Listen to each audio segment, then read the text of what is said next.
Chhattisgarhi video देखने के लिए हमारे चैनल को सब्सक्राइब करें और दबाएं इस बेल आइकन को, ताकि हमारे वीडियो के नोटिफिकेशन आपके पास पहुंचे सबसे पहले।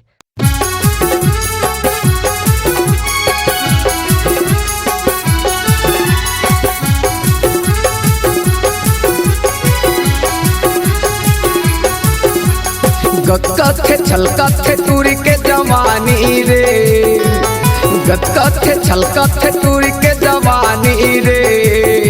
चिड़ैया ए जोहरिया ए चिड़ैया मारे आखिरी, ए चिड़ैया मारे आखिरी। गत्थे छलकथे टूरी के जवानी रे, गत्थे छलकथे टूरी के जवानी रे। चिड़ैया ए जोहरिया ए चिड़ैया मारे आखिरी, ए जोहरिया मारे आखिरी।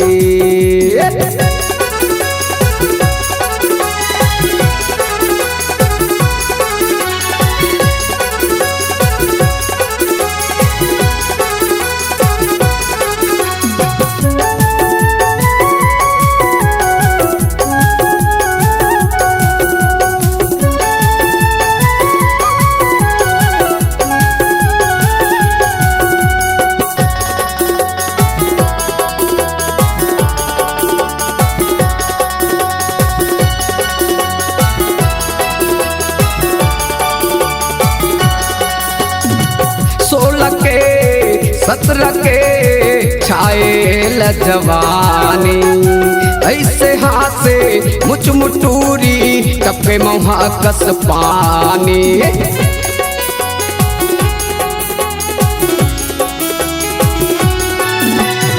16 के 17 के छाए जवानी, ऐसे हाथ से मुच मुटूरी टपके मौहा कस पानी।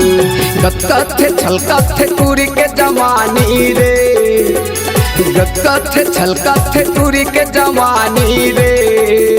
चिड़ैया ए जोहरिया ए चिड़ैया मारे आखिरी, ए जोहरिया मारे आखिरी।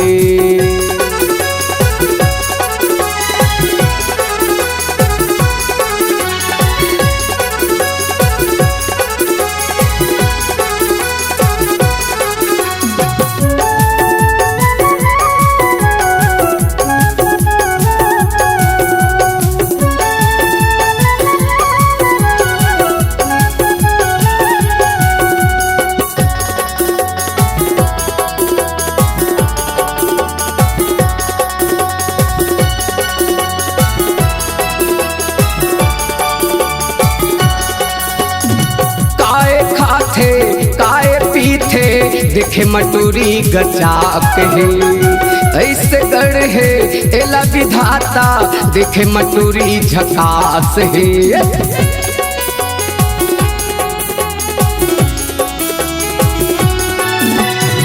काए खाथे काए पीथे देखे मटूरी गचाक है, ऐसे गढ़ है एला विधाता हासे मटूरी झकास है। गत्थे छलकथे टूरी के जवानी रे, गत्थे छलकथे टूरी के जवानी रे। चिड़ैया ए जोहरिया ए चिड़ैया मारे आखिरी, ए जोहरिया मारे आखिरी। गत्थे छलकथे टूरी के जवानी रे, गत्थे छलकथे टूरी के जवानी रे। चिड़ैया ए जोहरिया ए चिड़ैया मारे आखिरी, जोहरिया मारे आखिरी।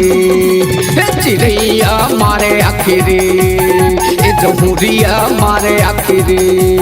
ए चिड़ैया मारे आखिरी, ए जोहरिया मारे आखिरी।